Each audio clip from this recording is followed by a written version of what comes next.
Hi, my name is Dr. Amee Daxini. I'm a practicing dermatologist in Bangalore in my clinic called Think Skin Clinic. So keloids, what are they and how can we treat them? Keloids are excess growth of scar tissue which is beyond the site of injury. Whenever our skin heals, at times the programming goes wrong and the scar tissue starts overgrowing beyond the level of our skin. If it overgrows beyond the site of injury, it's called a keloid. If it just grows along on exact level of the injury, it's called a hypertrophic scar. Keloids are generally occur after, say, an infection or after surgeries like a caesarean section or cardiac surgery. It could be after an inflammatory process like an acne or a blister. It could also happen after ear piercing or any other body piercings. And sometimes sternal or chest keloids we notice because of genetic predisposition. There is no injury, but the pressure that is caused by stretching of the chest can lead to a keloid in the chest area. Now, keloids are very difficult to treat, as I said, because the programming of skin growth or collagen production in that area is malfunctioning. There are certain ways that we can keep it under control, and those are the ones that I'm going to tell you about today. The commonest thing that we use for a keloid which is just developing is topical treatments. And the first of it is silicone, either in a gel form if it's a very small keloid, or a silicone gel applicator in the form of a sheet, which causes pressure, prevents the keloid from growing up, hydrates and moisturizes that area so that the keloid starts flattening. The other thing that we use is a corticosteroid cream.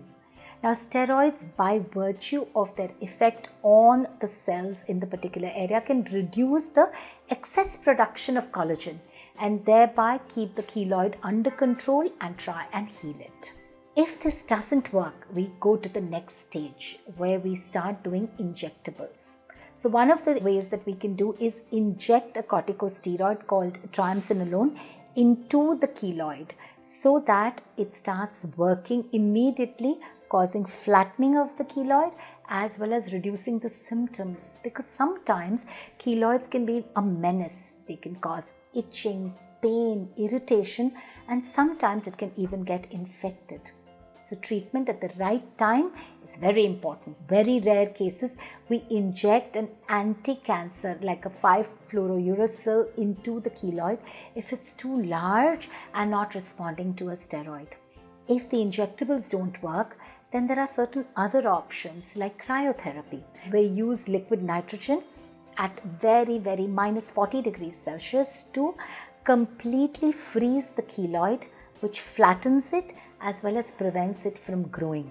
The only side effect here is that it can cause superficial skin pigmentation and you need multiple cryotherapy sessions, which is why now as dermatologists we've all moved towards laser therapy, because what laser does is it targets the specific blood vessels that actually nourish the keloid.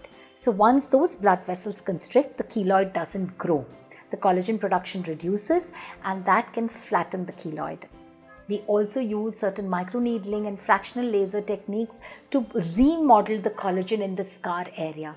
So once the collagen starts remodeling and becomes normal in production, the keloid starts flattening. If all of these don't work and the keloid is too large, then we opt for surgical options in rare cases where the keloid is completely excised and shaved, and then we use certain radiations, pressure bandages, as well as certain creams to reduce and flatten that area so that the keloid doesn't grow back again. Generally, a permanent treatment for keloid is not there, but with all these methods we can flatten it and keep it under control.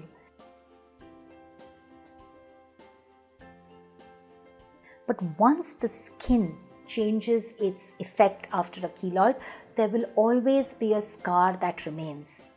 But nothing to worry about keloids, because now we have a range of treatments that can be offered to you depending on the stage of the keloid and the harm that it's doing to you, and we can keep it under control. So I hope this has helped you. In case you have any more questions on keloids, if it is the treatments have not worked for you, or if you have any other queries about it, do write back to me.